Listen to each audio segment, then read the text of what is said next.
Un saludo fraternal para todos nuestros hermanos. Gracias por permitirnos llegar hasta sus hogares a través de este medio tecnológico. Bienvenidos a nuestro estudio número 18 de la serie titulada El juicio de los vivos en la Iglesia de Dios. Este es el último tema que vamos a tratar de esta serie, de la serie del juicio de los vivos. Luego procederemos a nuestra siguiente serie, que es la serie de los 144,000, de la cual también les invitamos desde ya para que se prepare y podamos juntos estudiar la palabra de Dios en esta nueva serie que vamos a iniciar en los próximos días.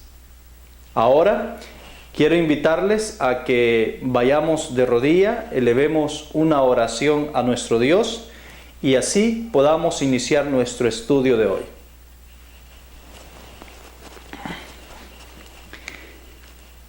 Dios del cielo, alabado, glorificado y exaltado sea su excelso nombre. Gracias, Señor, porque nos ha permitido venir delante de su presencia hoy. Este es un enorme privilegio que usted nos da. Gracias por su salvación incondicional para todos aquellos que deseamos salvarnos. Pedimos en esta hora una bendición muy especial al estudio de su palabra que vamos a realizar. Permita, Dios del cielo, que cada oyente pueda ser refrescado, alimentado, nutrido a través de las Santas Escrituras y del Espíritu de profecía. Le pedimos, oh Dios, que el Santo Espíritu abra nuestro entendimiento, nos ayude a comprender estas preciosas y maravillosas verdades que usted ha revelado en esta generación. Le rogamos, oh Dios del cielo, que se quede con nosotros, perdone nuestros pecados y que solamente su nombre pueda ser exaltado en nuestro medio. Quédese, Señor, con nosotros en el nombre precioso santo de nuestro Salvador Jesucristo. Amén. Quiero invitarles a todos a ir a la lectura de una cita de reflexión que será nuestra cita inicial en este estudio de hoy. La cita está en Testimonios para los Ministros en la página 373. Yo quiero pedirle que ponga mucha atención a lo que esta cita dice. Y dice lo siguiente: el Señor obrará para purificar a su iglesia. Os digo en verdad que el Señor está por trastornar las instituciones que llevan su nombre. No puedo decir exactamente cuán pronto ha de comenzar este proceso refinador, pero no será diferido por mucho tiempo. Aquel cuyo aventador está en su mano limpiará su templo de su contaminación moral, purificará cabalmente su estrado. Dios tiene un pleito con todos los que practican la menor injusticia, porque al hacerlo, ellos rechazan la autoridad de Dios y ponen en peligro sus intereses en la expiación, la redención que Cristo ha emprendido a favor de todo hijo e hija de Adán. En esta cita, la hermana White nos dice que Dios va a actuar en favor de la purificación de la iglesia. En estos estudios anteriores hemos visto la forma y el método y proceso que Dios va a usar para poder intervenir su iglesia en esta tierra. Dios no pretende, mis queridos, hacer que la iglesia que Él tiene en este mundo y que lo representa llegue en esta condición patética hasta el tiempo final de la historia del planeta. Él tiene el propósito, tiene el interés de que nuestra iglesia salga de esta condición pecaminosa y abominable en la cual ha caído. La solución que Dios ha provisto es una solución que va fuera de nuestro alcance humano, que va fuera de nuestro dominio como seres humanos y como hijos de Dios. Es una solución donde solamente Dios puede llevarla a cabo y ejecutarla. Como hemos visto a lo largo de toda esta serie, de diferentes formas, de diferentes ángulos, en tipos, profecías y en simbolismos, cómo Dios va a purificar y cómo Dios va a intervenir y va a sacar a la iglesia de Dios a flote desde esta condición en la cual se encuentra ahora mismo. El profeta Isaías, como hemos mencionado, describe este acontecimiento, este evento, como una obra extraña para la naturaleza de Dios. No obstante, va a hacerlo, porque Él tiene un propósito. Y el propósito de Él es purificar su iglesia. El propósito es trastornar todas las instituciones que llevan su nombre y que han hecho de su nombre abominable ante las naciones. Han hecho que su nombre sea profanado ante todos los pueblos de la tierra. Han sometido la integridad, es decir, nuestro pueblo ha sometido la integridad de Dios a la voluntad del mundo, cuando es el mundo quien debe someterse a la voluntad de Dios. Por eso es que dice la cita que hemos leído, que Dios está por trastornar las instituciones. Sí, todas aquellas instituciones que lo representan o que lo identifican como representante de ellos en esta tierra, todas esas instituciones, Dios las debe trastornar, purificar, porque se han acomodado o amoldado al mundo. La hermana White dice que ella no está clara todavía cuándo es que va a iniciar este proceso refinador, pero dice y nos advierte que va a empezar muy pronto. No va a diferirse de mucho tiempo para que Dios pueda intervenir la iglesia. Y por eso, mis queridos hermanos, nuestra misión, nuestro trabajo, nuestra responsabilidad es estar preparados para que cuando ese momento refinador llegue, podamos ser encontrados entre los justos de su pueblo. Hemos estado viendo en nuestro estudio anterior cómo las abominaciones se están practicando en la iglesia cada vez más de una forma acrecentada. Hemos estado viendo cómo nuestra iglesia está sucumbiendo ante la presión del mundo, imitando al pie de la letra cada cosa que está saliendo en el mundo.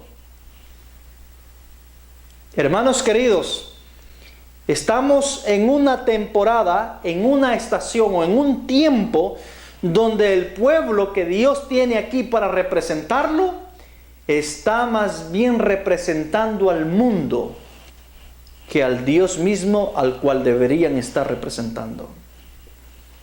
Dice que el templo del Señor está lleno de contaminación moral.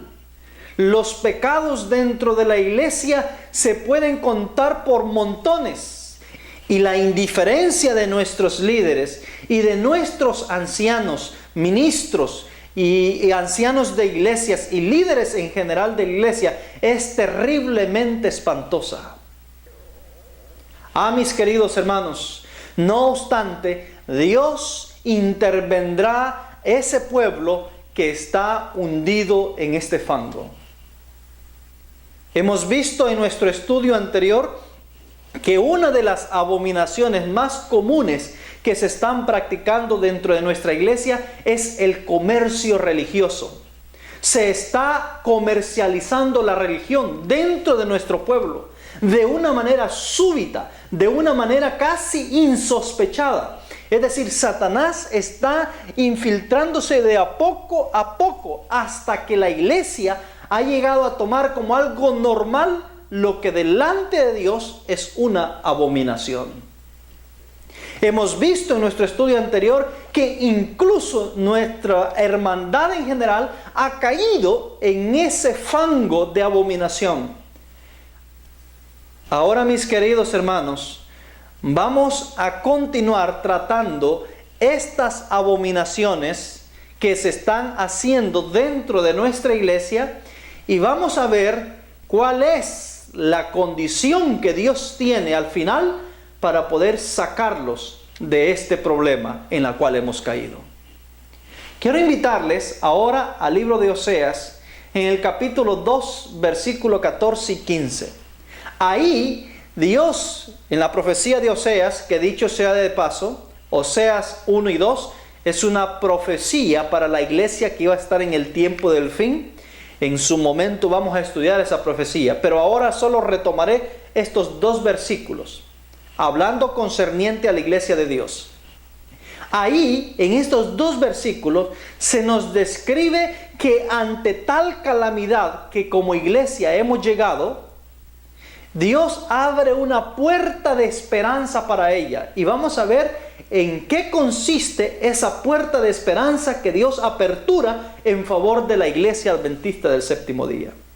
Si ustedes leen Oseas capítulo 1 y Oseas capítulo 2, particularmente el capítulo 2, van a encontrar que la iglesia se prostituye en el mundo. Se prostituye en el mundo y se vende al mundo para obtener riquezas, para obtener bienes, para obtener recursos.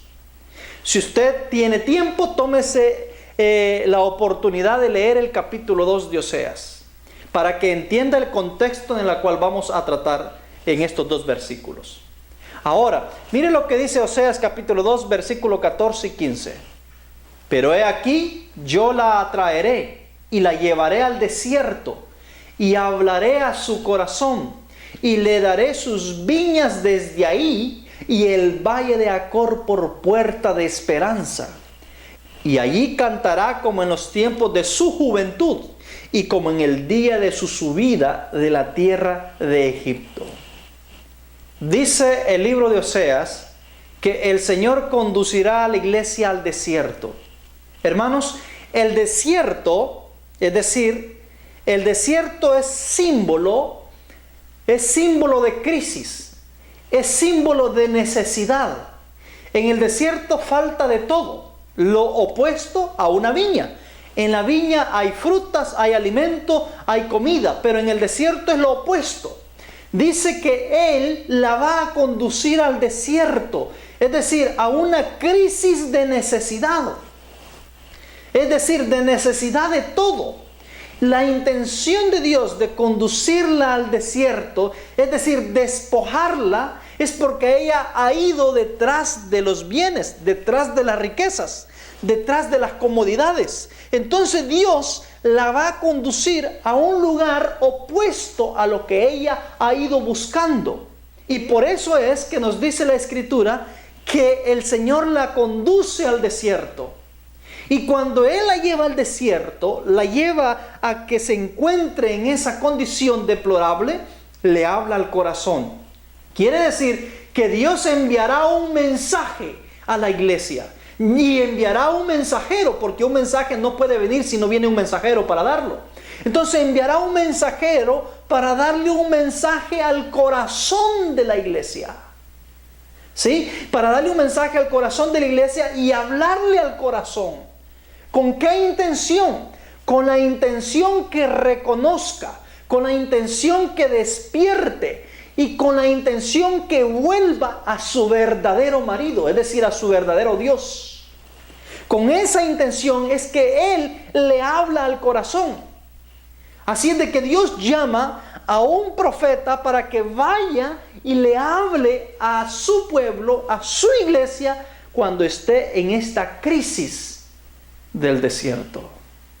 Ahora, mis queridos, esto es evidente porque Dios solamente habla a través de los profetas. Dice que Dios no dejará nada oculta sin antes no hablarlo a través de sus siervos los profetas. Entonces, si Él va a hablarle al corazón de la iglesia, lo va a hacer a través de un profeta. Y eso es lo que nos está describiendo el libro de Oseas capítulo 2 versículo 14 y versículo 15. Dios vuelve a hablarle a su iglesia. Primero la lleva al desierto, luego habla a su corazón y luego le entrega las viñas. Es decir, lo que ella iba buscando por otro camino equivocado, lo que ella iba buscando por otros medios equivocados, Dios se lo entrega de la forma correcta. Y entonces dice que Dios la exalta. Obviamente después de que habló al corazón, después de que ella reconoció, después de que ella comprendió que el único ser al cual tenía que servirle era a su Dios, a su verdadero marido. Entonces, después de este escenario, Dios le entrega la viña. Y entonces cuando ella recibe una vez más el beneplácito de su Dios, entonces dice que cantará como en los días de su juventud cuando estaba saliendo de Egipto. Pero mire lo interesante. Dios ha dicho también en estos versículos que estamos leyendo, que Dios le va a abrir una puerta de esperanza. Y es a esto a lo que yo quiero tomarme un poquito de tiempo. Va a abrirle una puerta de esperanza a la iglesia. Y esta puerta de esperanza se encuentra, o de una manera figurativa, en el valle de Acor. Dice que le dará al valle de Acor como la puerta de esperanza, como la puerta de su salvación, como el medio que Dios ha determinado para salvarla de esta condición en la cual se encuentra. La pregunta surge ahora: ¿qué es lo especial que encierra el valle de Acor para que Dios lo retome y se lo entregue a la iglesia como una puerta de esperanza? Obviamente, en el capítulo 2 de Oseas, aquí se está hablando de la esposa de Oseas, una representación de la iglesia de Dios, y para describir de esa manera la condición de la iglesia de Dios. Es decir, Dios está hablando en figuras en este capítulo 2 de Oseas.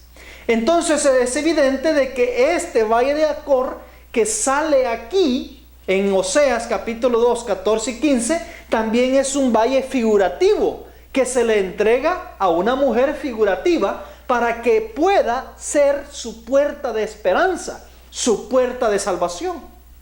Entonces, ¿qué es lo que puede representar este valle de Acor? Para entender mejor esto, vamos a ver qué es lo que representaba literalmente el valle de Acor, para poder entender de una manera clara qué es lo que representa figurativamente este valle de Acor. Para eso vamos a ir a la historia de dónde fue que se utilizó el valle de Acor. Yo creo que todos habrán leído el libro de Josué. En el libro de Josué se da un escenario, interesante escenario. Ustedes se recordarán al ir leyendo el libro de Josué que Josué iba a cruzar el Jordán, y al cruzar el Jordán iba a conquistar el primer territorio que se encontraba después del cruce del Jordán, y esta era la ciudad de Jericó. Y ustedes recordarán que la ciudad de Jericó era una ciudad amurallada, donde se iba a requerir más que un esfuerzo humano. Es decir, Dios tendría que descender para poder ejecutar juicios sobre esa ciudad, porque humanamente le iba a ser muy difícil al pueblo de Israel. Entonces, Dios le dijo a Josué que le iba a entregar esa ciudad, pero que esa ciudad, por ser la primera ciudad de Canaán que iba a ser destruida, iba a ser entregada como primicia a Dios. Es decir, iba a ser el primer pueblo que iba a ser sacrificado y destruido por primicia a Dios, a causa de todas las abominaciones y pecados que estaban cometiendo dentro de la ciudad. Entonces Dios le dijo a Josué que esa ciudad había sido maldita por Dios, es decir, había sido maldita por él mismo, era anatema, y que nadie podía tomar nada de esa ciudad. Todo tenía que ser quemado, tanto el oro como la ropa, como la tela, etcétera, todas las estructuras. Esa ciudad tenía que ser reducida a ceniza. Eso es lo que Dios le instruyó a Josué, estrictamente, que no podían tomar nada de ese lugar. Iba a ser entregado todo como sacrificio a Dios. Entonces, ustedes conocen la historia de que llegó el día de la conquista, dieron las 7 vueltas alrededor, etcétera, y vino la destrucción sobre Jericó. Y al venir la destrucción sobre Jericó, hubo uno de los hijos de Israel, un jefe de familia, que violentó las instrucciones que Dios había dado. Y al violentar las instrucciones que Dios había dado, este hombre dice que tomó un manto babilónico, un lingote de oro y dinero babilónico, y lo llevó al campamento de Israel y dice que lo escondió debajo de su tienda donde él acampaba. Bueno, pasó el escenario de la destrucción de Jericó. Luego venía la siguiente ciudad, que comparativamente esta siguiente ciudad era mucho más pequeña que Jericó. Entonces Josué pensó y dijo, bueno, esta otra ciudad, que por cierto se llamaba Ai, esta otra ciudad va a ser destruida muy fácilmente. Y entonces eligió 3,000 hombres para que fueran y tomaran a esta ciudad. Pues resulta que fueron estos 3,000 hombres a querer tomar la ciudad de Ai, y dice que salieron derrotados y avergonzados. Entonces Josué vino delante de Dios y le reclamó y le dijo que por qué había permitido que él cayera en esta desgracia. Que mejor lo hubiese entregado delante de Jericó, que era un pueblo mucho más digno de caer derrotados ante ellos que una ciudad tan pequeña. ¿Cómo era posible que ante Jericó ellos han salido victoriosos, es decir, lo que parecía más difícil, y ahora lo que parecía más fácil han caído en la derrota?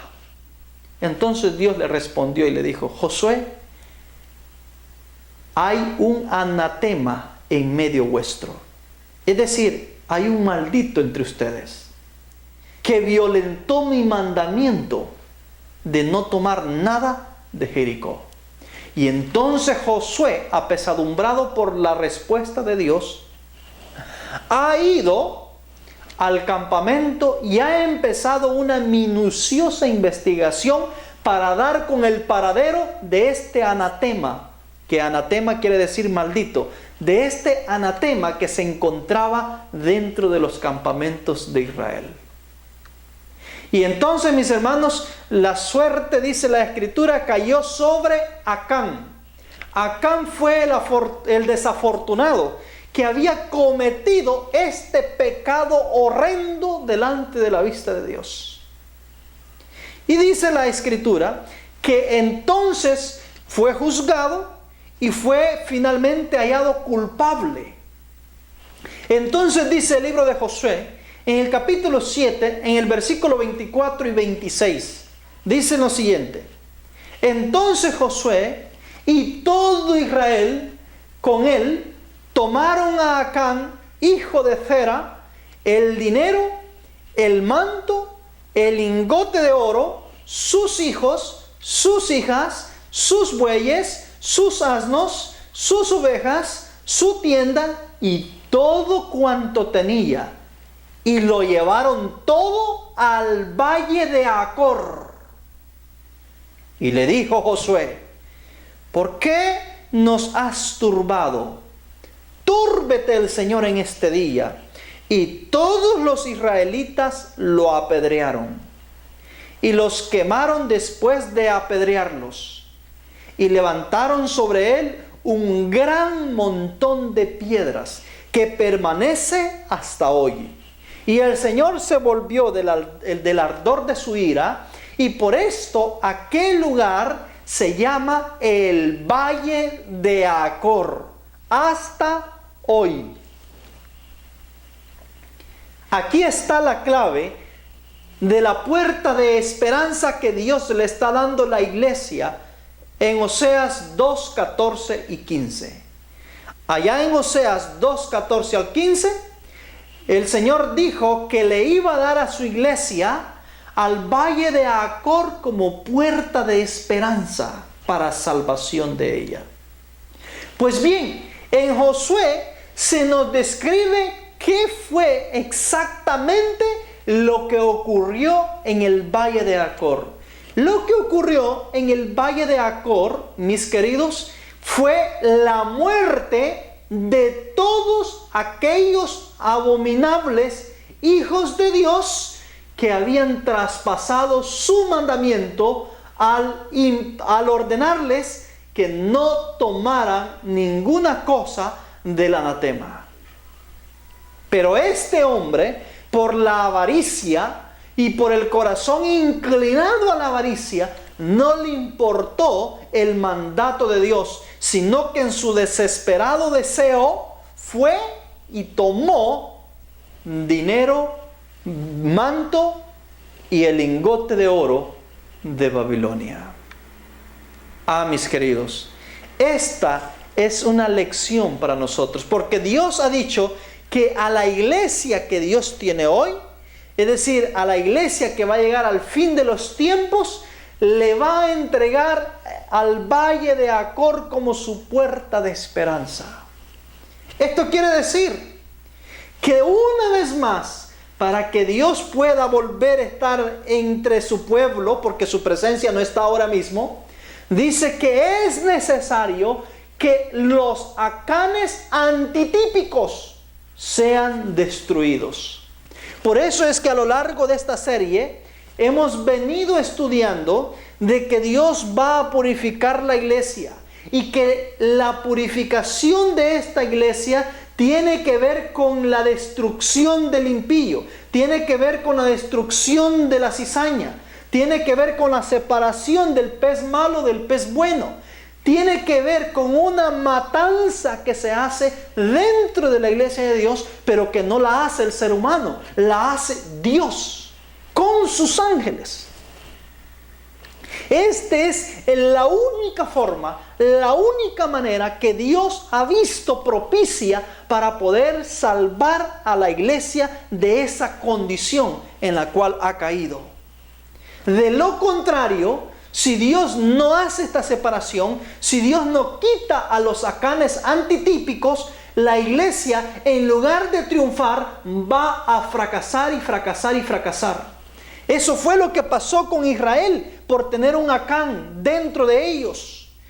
Israel fracasó incluso con los enemigos más débiles. Fracasó, no pudo contra ellos porque había un anatema entre medio de ellos. Y porque si el anatema está ahí, Dios no puede cohabitar con ellos. Hemos leído en nuestro estudio anterior que la presencia de Dios se ha retirado de la iglesia. Y se ha retirado porque dentro de ella hay anatemas, hay acanes, muchos acanes que solo van detrás del dinero, detrás de las riquezas de este mundo. Y hemos visto que principalmente el ministerio pastoral son los primeros que encabezan esta lista, que todo está rondando en torno al dinero. Han llevado incluso a la iglesia a convertirla en un instrumento comercial, donde se han aprovechado de todos los medios posibles para sacar lucro de este pueblo. Ahora, mire lo que dice la hermana Elena Harmon de White. Y pongamos atención a lo que el Espíritu de Profecía nos lo dice. Testimonios para la Iglesia, volumen 3, en la página 570, dice lo siguiente. Sin dudas, todos están familiarizados con el caso de Acán. Está registrado en la historia sagrada para todas las generaciones, pero más especialmente para aquellos sobre quienes los fines del mundo han llegado. La hermana Juan nos está diciendo que el caso de Acán ha sido registrado en la historia sagrada muy particularmente para nosotros, mis hermanos. ¿Sabe qué quiere decir eso? Que lo mismo que ocurrió con Acán, lo mismo Dios va a hacer con los Acanes de hoy en el fin del tiempo. Hermanos queridos, por donde queramos ver, Dios tiene en su agenda, en sus planes, intervenir su iglesia. Por donde queramos ver, es el propósito de Dios purificar la iglesia de todo el mal que ha inundado a la iglesia presente. Hay muchos hoy en día Acanes, pero muchos Acanes que están dentro de nuestro medio, hermanos, y están ahí sencillamente para acarrear la maldición de Dios. Esa es la razón por la cual la presencia de Dios no puede cohabitar con nosotros. O los Acanes permanecen en la iglesia y Dios permanece alejado, o los Acanes son quitados del pueblo y Dios vuelve a estar entre su medio. Ese es el punto en cuestión. De lo contrario, seguiremos perdiendo esta batalla. Muchos están pensando que Dios va a permitir que la iglesia llegue hasta el fuerte pregón, a hacer el último enfrentamiento, la última batalla contra la bestia, contra el dragón y contra el falso profeta, en una condición mixta. Hermanos, va a caer derrotada la iglesia si llega en esa condición. Así como cayó derrotado Israel en esa condición al afrontarse al más débil de los de Canaán. No digamos ahora en nuestro tiempo que nos vamos a enfrentar a un poder tan poderoso cual nunca ha visto quizás alguna generación a través de los tiempos. Esta es la última lucha, la última batalla, y por lo cual Dios debe asegurarse que su ejército va a ganar esta batalla. Y para eso Dios tiene que asegurarse que no vayan Acanes en su medio. De lo contrario, perderán. Dice Testimonio 5, página 146. La hermana White una vez más. Si la presencia de un solo Acán bastó para debilitar todo el campamento de Israel, podemos sorprendernos ante el escaso éxito que corona nuestros esfuerzos, ahora que cada iglesia y cada familia tiene su Acán. Aquí tiene la respuesta por qué la iglesia no prospera, por qué la iglesia no crece, por qué la iglesia no ha conquistado al mundo. ¿Por qué todavía no ha podido llegar a las naciones, todas las naciones, el Evangelio? Porque Dios ha visto que dentro del pueblo hay un sinnúmero de Acanes. Hay un sinnúmero de Acanes que lo único que están haciendo es estorbar su obra. Y esto lo que ha hecho es que la presencia de Dios, el poder de Dios se le retire a su iglesia. ¿Y en qué ha sucumbido? En que hay debilidad y falta de fuerza espiritual. La iglesia se ha vuelto monótona, sin sentido e insípida. Incluso las programaciones no generan vida ni alimento espiritual a sus oyentes. Mis queridos, que Dios pueda ayudarnos a poder enfrentar nuestra realidad.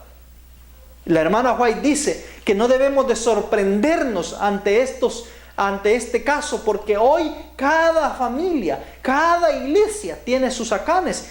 Es decir, los Acanes están por todos lados y es muy probable que sean mayoría en lugar de minoría. Y ante eso, Dios ha dado la advertencia. La advertencia es única, mis hermanos. Miren lo que dicen los siguientes versículos que los voy a leer. Y van a encontrar ustedes un patrón en cada uno de esos versículos. Dios no se queda con los brazos cruzados. Si usted cree de que Dios se quedó con los brazos cruzados, no. Por eso, hermanos queridos, la solución no es abandonar la iglesia. La solución no es irse a hacer otras iglesias, no. O desligarse de la iglesia actual, no. La orden es quedarse en Jerusalén, gemir y clamar por las abominaciones de Jerusalén. Pero a la misma vez se nos advierte que Dios va a intervenirla y va a quitar la vida, así como le quitó la vida al Acán del tipo, lo va a hacer con el Acán del antitipo.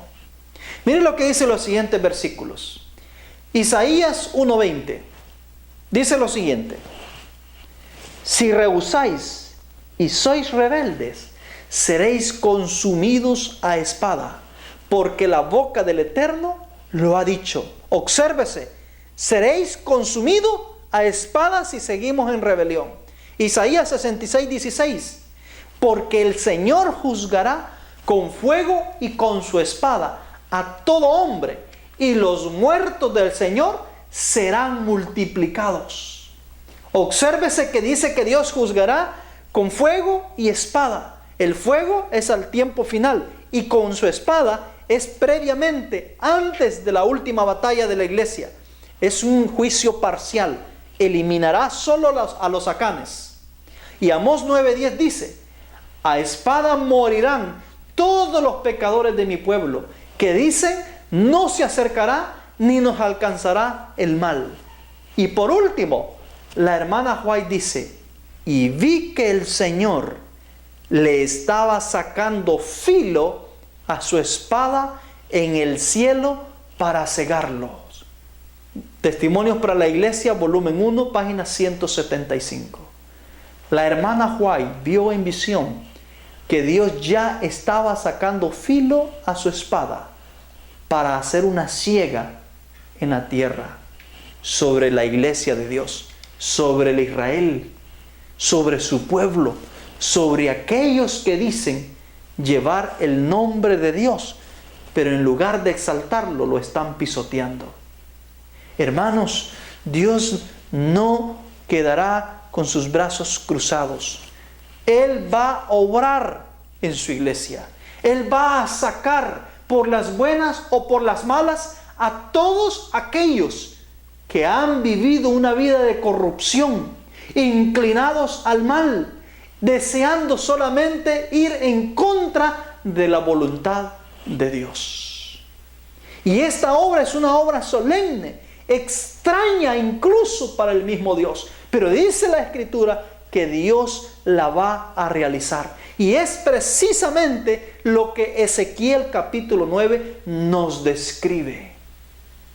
Ah, mis queridos hermanos, estamos al borde de la intervención de Dios y la iglesia sigue dormida. Si no despertamos ahora, hermanos amados, muy probablemente dormiremos para siempre. Ahora mire algo interesante.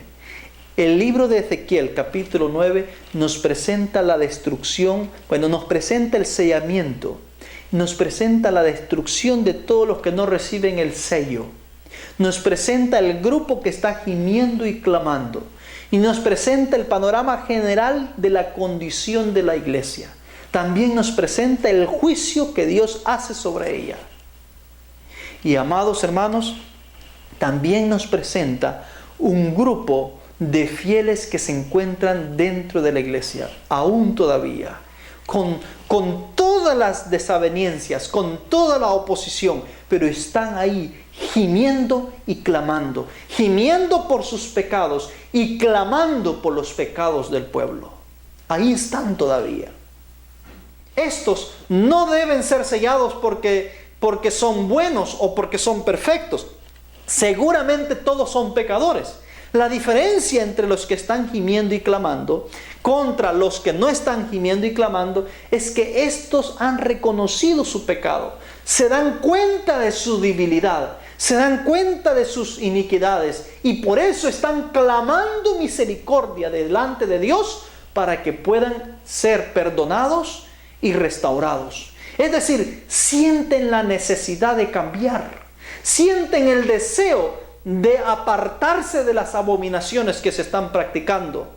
Sienten el deseo de entregar su alma completamente al Dios del cielo. Aún con sus debilidades, aún con sus propias luchas están ahí. Pues Dios no los marca porque sean santos y perfectos, los marca porque están gimiendo y clamando, porque aún en su condición se dan cuenta que si no interviene Dios en favor de sus propias vidas, no van a poder ser salvos. Y por eso es que se da la orden que pase por en medio de la ciudad y le pongas una marca a estos que están gimiendo y clamando por todo lo que está pasando en la iglesia. Hay tantas cosas, mis hermanos, que están pasando dentro del pueblo de Dios. Muchas cosas que quizás no nos alcanzaría todo el día para poder describir con detalle todos los acontecimientos que están ocurriendo dentro de la iglesia de Dios. Hemos mencionado algunas cosas obvias que no necesitan anteojos para verlas, sino que están a la vista de todo mundo. Pero hay muchas cosas más ocultas probablemente que nosotros no conocemos. Pero hemos visto la generalidad, una iglesia hundiéndose en la pudrición de este mundo. Pero también hemos visto el método y la forma que Dios va a usar para poder rescatarla de esa condición en la cual ha caído. Y de esta iglesia débil, hermanos, de esta iglesia cuitiada, llena de acanes, llena de cizaña, llena de inmundicia, Dios va a sacar la iglesia triunfante. Va a sacar un remanente. Y lo va a purificar este remanente. Lo va a limpiar también, porque este remanente es pecador también. Pero se ha dado cuenta de su pecado. Ha reconocido su pecado. Y está buscando una resurrección espiritual. Está buscando reformarse. Está buscando salir de ese fango en la cual ha caído. Y sobre estos Dios hace misericordia. Los marca y los purifica para poder ingresar a la iglesia triunfante. Y esto lo describe de una manera muy singular el mismo profeta Ezequiel. En el capítulo 10, en el versículo 1. Mire lo que dice, el versículo 1 y versículo 2. Y miré, y he aquí en la expansión que había sobre la cabeza de los querubines como una piedra de zafiro, que parecía como semejanza de un trono, que se mostró sobre ellos. Y habló al varón vestido de lino, y le dijo: entra en medio de las ruedas debajo de los querubines, y llena tus manos con carbones encendidos de entre los querubines, y espárcelos sobre la ciudad. Y él entró a vista mía. Obsérvese que aquí se nos dice que después de que ha ocurrido la matanza en el capítulo 9 sobre la ciudad, o sobre los impíos de la ciudad, Dios ordena que se saquen carbones encendidos de entre la rueda de los querubines y se tiren sobre la ciudad. Y la pregunta es, ¿para qué van a tirar carbones encendidos después de la matanza que ha ocurrido dentro de la ciudad de Jerusalén? ¿Cuál es el interés de Dios? Recordemos que en esa matanza del capítulo 9, los que estaban gimiendo y clamando han quedado vivos. Por eso fueron sellados. Los que han muerto son los que no recibieron el sello. Entonces prácticamente tenemos una ciudad llena de muertos y con un número muy reducido de vivos. Y entonces Dios ordena: tiren carbones encendidos. ¿Para qué? Leemos el versículo 6. Miren lo que dice el versículo 6 en adelante. Y aconteció que cuando mandó el varón vestido de lino, diciendo: toma fuego de entre las ruedas, de entre los querubines, él entró y se paró entre las ruedas, y un querubín extendió su mano de entre los querubines al fuego que estaba entre los querubines, y tomó y puso en las manos del que estaba vestido de lino, el cual lo tomó y se salió. Aquí vemos que lo que tomaron de entre la rueda de los querubines fue fuego, es decir, carbones de fuegos encendido. Y esto es lo que tiraron sobre la ciudad. ¿Qué representan los carbones encendidos en fuego? Para esto vamos a irnos al libro de Isaías, capítulo 6, versículos 5 y 8. Miren lo que dice Isaías 6, 5 y 8. Aquí vamos a descubrir por qué Dios ordena que tiren carbones encendidos sobre la ciudad después de que ha ocurrido esta matanza y ha quedado un grupo muy reducido de sobrevivientes. Dice Isaías 6, 5 al 8. Entonces dije: ay de mí que soy muerto, porque siendo hombres inmundo de labios y habitando en medio de pueblo que tiene labios inmundos, Han visto mis ojos al Rey, el Señor de los ejércitos. Y voló hacia mí uno de los serafines, teniendo en su mano un carbón encendido, tomado del altar con unas tenazas, y tocando con él sobre mi boca, dijo: he aquí que esto tocó tus labios, y es quitada tu culpa y limpio tu pecado. Después oí la voz del Señor que decía: ¿a quién enviaré? ¿Y quién irá por nosotros? Entonces respondí yo: heme aquí, envíame a mí. Aquí nos describe la inspiración que los carbones encendidos tienen el propósito de purificar, de quitar los pecados, de quitar las inmundicias de nuestros labios. Es decir, de convertir nuestras bocas inmundas en bocas limpias, donde no hay pecado. Y este carbón encendido con fuego del altar es evidente que representa el derramamiento del Espíritu Santo en fuego sobre los sobrevivientes de la ciudad. Es decir, el fuego tiene el propósito, es decir, los carbones encendidos en fuego tienen el propósito de purificar a los sobrevivientes que han quedado ahí, porque estos no eran limpios, pero sí eran santos que estaban gimiendo y clamando por sus pecados. Entonces Dios hace lo que ellos ya no pueden hacer, y es una purificación absoluta del corazón, una purificación de sus labios, de todo pecado, de toda iniquidad, de toda inmundicia. Entonces, mis queridos, esta purificación la realiza el poder del Espíritu Santo derramándose sobre ellos. Eso es lo que representa el fuego encendido cayendo sobre la ciudad. Esos carbones encendidos. Y el profeta Isaías dice que al principio, cuando vio en la visión la gloria de Dios, sintió que iba a morir. Tuvo terror de perder la vida. Y entonces salió alguien y le puso el carbón encendido y le quitó su pecado, y ahora sí, él ya no tenía por qué temer perder su vida. Y cuando Dios pregunta: ¿a quién enviaremos?, él responde ya no con miedo a ser destruido, porque había sido purificado, sino que él responde y dice: heme aquí, envíame a mí. ¿Por qué razón? Ahora el profeta se ofrece para que lo envíen a él, porque ya ha sido purificado.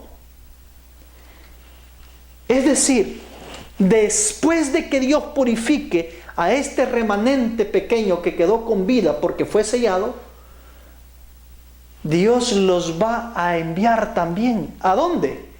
A las naciones. ¿Pero cómo los va a enviar? Los va a enviar puros, limpios, porque han sido purificados por el carbón encendido. Han sido limpiados de iniquidad. Entonces son enviados a las naciones y van, ¿saben a qué van? Van a publicar la gloria de Dios. Obreros Evangélicos, página 23, dice lo siguiente: el esparcimiento de los carbones encendidos sobre la ciudad representa la purificación absoluta del corazón.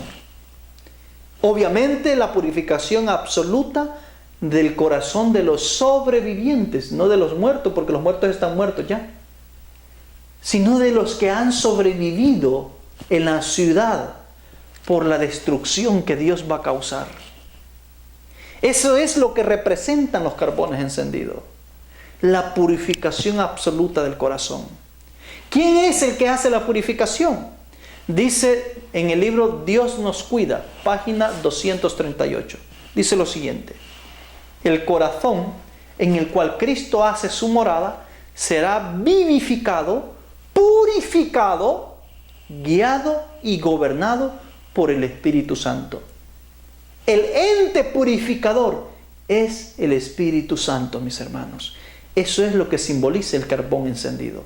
Quiere decir que después de la matanza de Ezequiel capítulo 9 sobre la ciudad, viene el derramamiento del poder del Espíritu Santo, que trae como propósito purificar el corazón de los sobrevivientes y investirlos del poder del cielo para ir a Babilonia, al mundo entero, a conquistar a los hijos de Dios que se encuentran allí y a la misma vez a purificar con ese espíritu a esos babilonios que deben salir de esos territorios para ingresar al reino de Dios. En Testimonio 5, página 75 dice: pero los días de la purificación de la iglesia se aproximan velozmente. Dios se propone tener un pueblo puro y leal. Ahí está, mis hermanos. Dios se lo ha propuesto, no el hombre, no el presidente de la asociación general, no el presidente de su unión, de su conferencia o de asociación, como le llamen. Es Dios quien se lo ha propuesto. Le guste al ministro, le guste al pastor, le guste al presidente de la asociación general, le guste a su anciano de iglesia, le guste a quien no le guste, Dios es quien se lo ha propuesto. Dios pretende tener una iglesia pura en la última batalla. Dios pretende tener una iglesia limpia. Y para eso va a hacer dos cosas. Una, destruir a los impíos y abominables que están dentro de ella. Dos, purificar a los sobrevivientes con el poder del Espíritu Santo.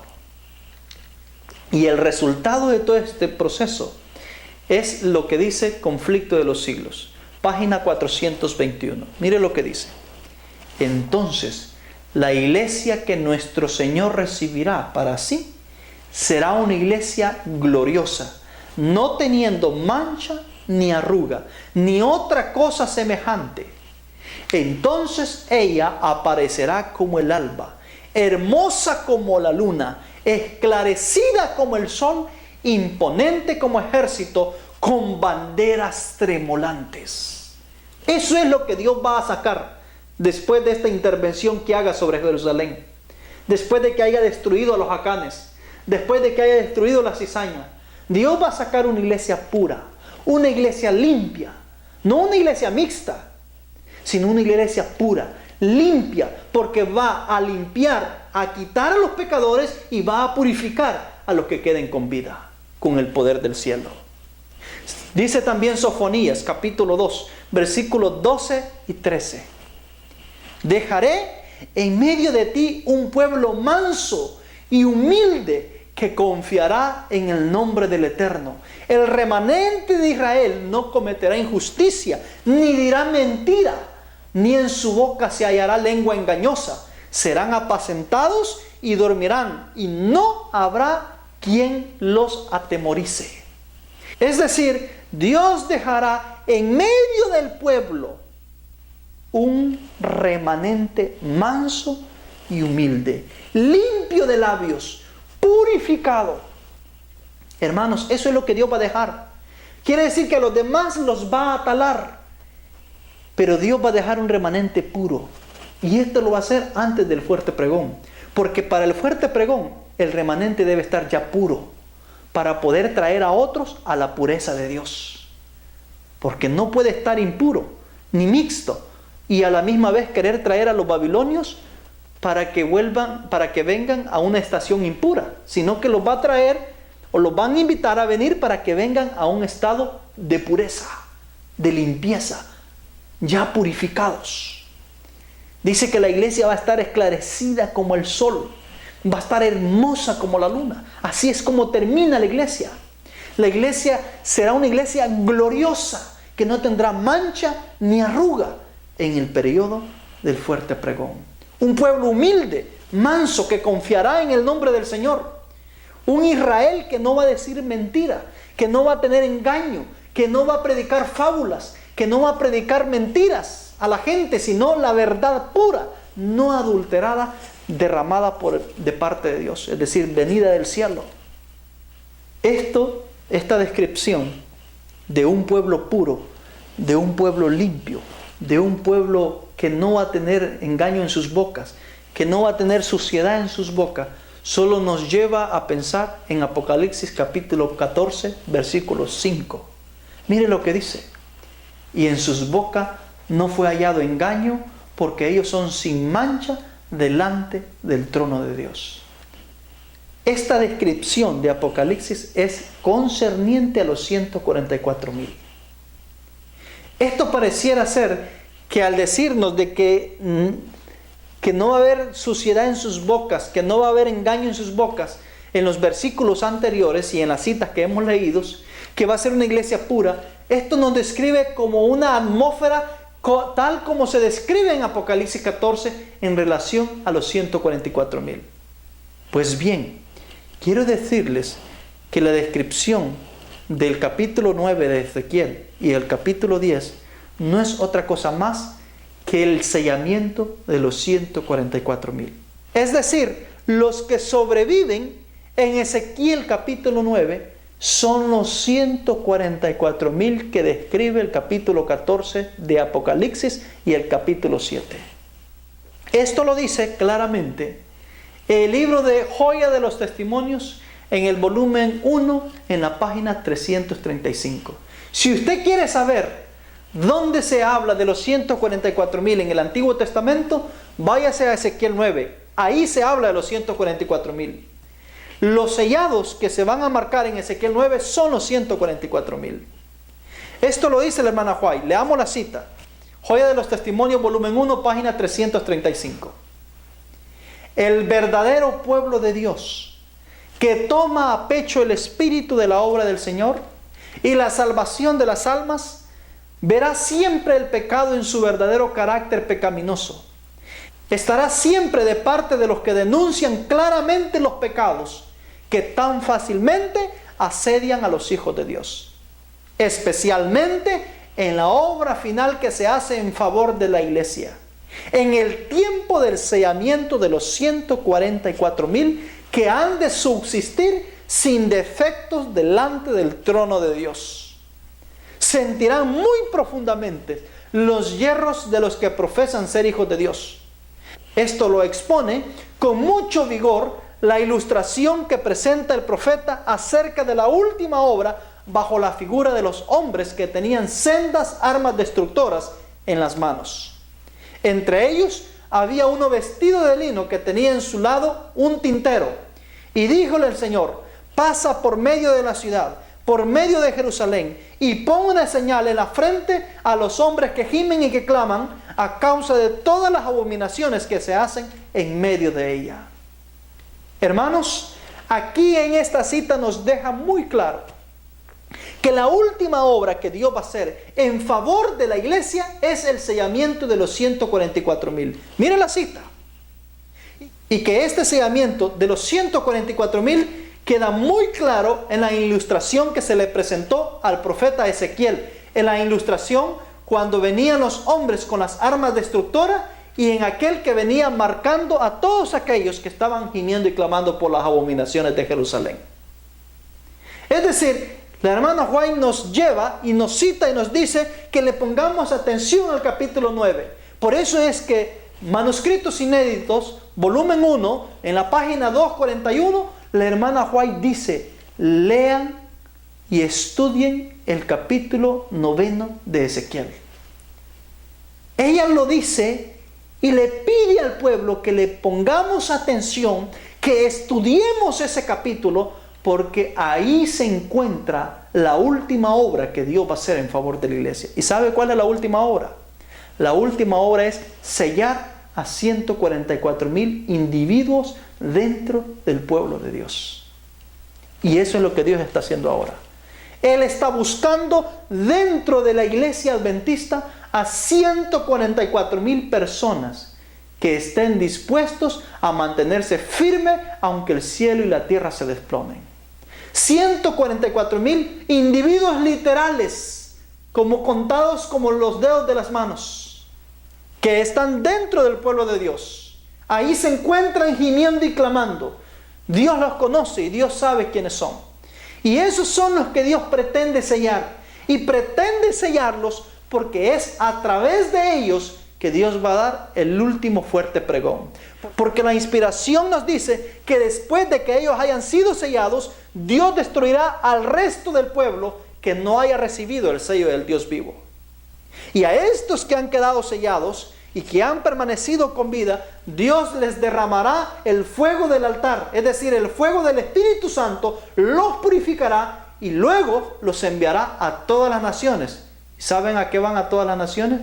Van a todas las naciones a publicar la gloria de Dios. Isaías 66, 19 y 20. Ahí dice que Dios enviará de los escapados a todas las naciones para que vayan y publiquen la gloria de Dios a todos los pueblos de la tierra y que recojan a todos sus hermanos que se encuentran entre las naciones de la tierra.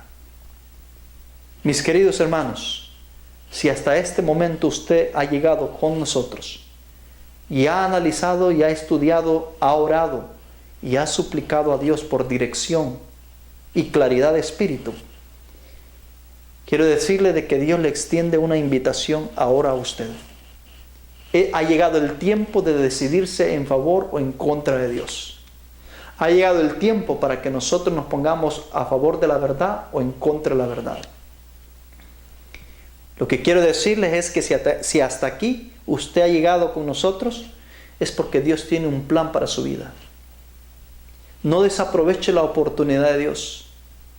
Es muy probable que Dios lo haya visto a usted como un fuerte candidato para llegar a ser un 144,000. Estamos al borde del final de la historia de esta tierra. Estamos casi finalizando el tiempo. Dios se apresura a dar los últimos pasos que debe de dar y busca dentro de la iglesia aquellos fieles que van a ingresar a formar parte de los 144,000. Eso es lo que Dios está haciendo. Le invita a usted, me invita a mí, a que tomemos esta oportunidad en nuestras manos y no la dejemos escapar por ninguna razón. Que si bien es cierto vamos a tener oposición, ¿vamos a tener fuerzas de Satanás en contra de nosotros? Sí. Pero aquel que ame su vida más que la salvación, perderá su vida. Y aquel que pierda todo para adquirir la salvación, alcanzará la vida eterna. Son 144,000. Si usted quiere saber más de los 144,000, si usted quiere conocer la obra, la naturaleza, el proceso de su sellamiento, de dónde son sellados, por qué dice que son de las 12 tribus de Israel, Apocalipsis 7, 4 al 9. Si usted quiere saber si son simbólicos, si son literal, si usted quiere saber más acerca de este tema impresionante y de este grupo selecto que Dios va a sacar como consecuencia de este proceso de juicio que va a hacer sobre su iglesia, no se pierda la próxima serie. Nuestra próxima serie es los 144,000 en el tiempo del fin. Un tema impresionante que ha sido registrado en las Escrituras, no por pura casualidad. Y si usted ha llegado hasta aquí, no es pura casualidad que Dios también esté haciéndole esta invitación. No se pierda nuestra próxima serie.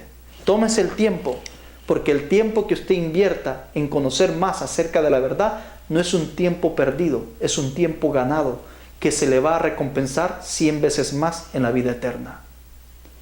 Que Dios le bendiga, mis queridos hermanos. Que Dios bendiga su vida, que Dios bendiga su familia y que Dios nos prepare para poder entrar al reino de Dios. Vamos a orar.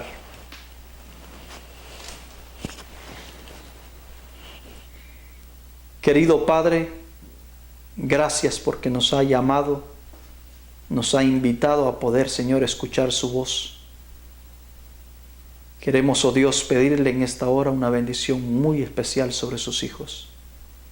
Todos aquellos que se hayan tomado el tiempo de escuchar toda esta serie, un poco larga, oh Dios, pero sabemos, Señor, de que su palabra debe ser comida de una manera muy particular, como comeríamos en la vida natural.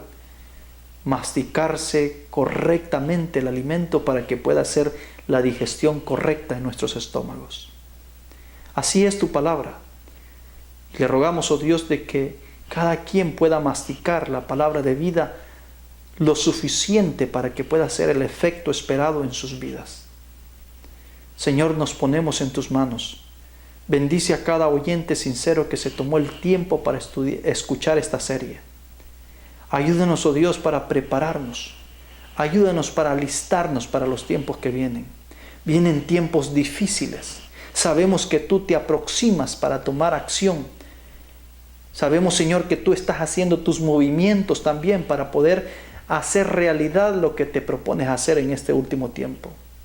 Por favor, ayúdanos a ser parte de tus planes. Ayúdenos a ser parte de sus proyectos. Ayúdenos, Señor, a ser parte de sus intenciones. Bendice a su pueblo. Perdona nuestros pecados. Ayúdanos, oh Dios, a poder ser personas sinceras, honestas, a renunciar a nuestras inclinaciones pervertidas, a nuestras inclinaciones pecaminosas. Ayúdanos a volver de esta condición pecadora a una condición santa. Oh Dios de los cielos, le ruego encarecidamente que bendigas a cada uno de tus hijos, a cada uno de aquellos que escuchó esta serie, que escuchó este tema. Le ruego, Dios, que tu palabra no quede vacía. Oh Dios del cielo, en tus manos nos ponemos. Que Cristo y solamente Cristo pueda ser exaltado en esta serie de estudios. Solamente Cristo pueda ser glorificado, nuestro único Salvador, nuestro único Redentor. Padre, gracias por escucharnos. Todo esto se lo pedimos en el nombre santo de Cristo Jesús. Amén.